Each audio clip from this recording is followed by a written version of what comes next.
Hey guys, Spencer Smith here. I'm very excited about a new series we're rolling out called the Self-Funded Sketchbook. We're going to use my brand new remarkable notepad. I'm going to demonstrate components of self-funded, break them down to their brass tacks, with the idea of hopefully you leave with a little bit better understanding of this crazy world we called self-funding.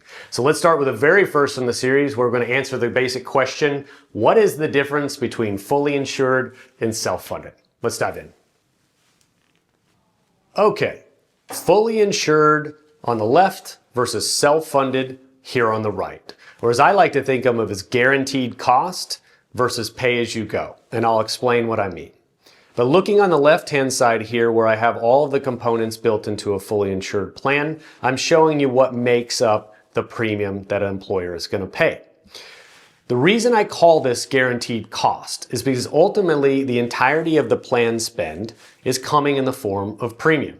So the carrier will look at the projected claims. They will calculate the administrative charges. They will look at the taxes that need to be collected. And ultimately they're going to bake in their desired profit margin inside of one total premium. So that guaranteed cost or prepaid cost is because no matter what happens in this big bucket of claims right here, the employer is guaranteed to spend that much in premium unless enrollment drops significantly. When you go to self-insured or pay-as-you-go, now the biggest portion of your plan spend becomes variable, and that's this here in claims. A typical self-funded employer, especially in the small to mid-sized market, is probably going to spend about 60 to 70% of their overall plan spend on claims themselves. But the difference in this versus that is you're only paying for the claims as they come in, hence pay as you go. And here's kind of a representation, if you guys like pie charts, here's a representation of what it would look like visually of how much is actually going into that bucket. But this is where the employer has the chance to win. If I manage this more effectively, the 60 to 70+% of my plan spend, and I get these dollars down, then my overall health plan budget goes down. But other than claims, we do still have administrative costs, which come in the form of TPA services and PBM services. We are going to purchase a type of insurance we'll explain later called stop-loss insurance in the event of a big risk for an individual or a bunch of small unknown risk over time. And then last but not least, you're still getting taxes, but you're only being taxed on the stop loss alone rather than taxes being the entirety of the premium.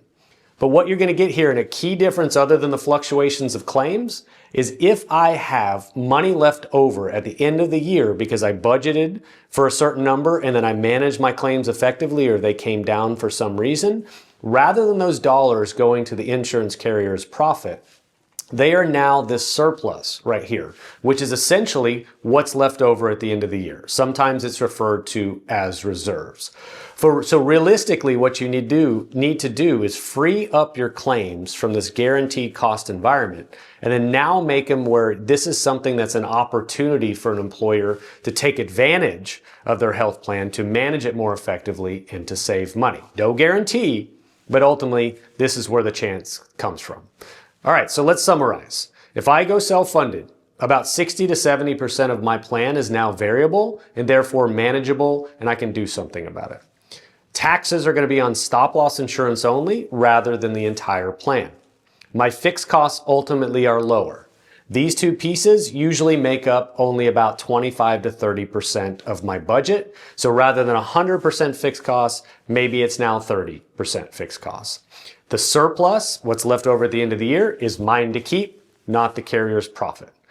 Ultimately, this is about control, choice, and flexibility for an employer to design a health plan that not only suits their needs, but suits the risk profile of their employee population.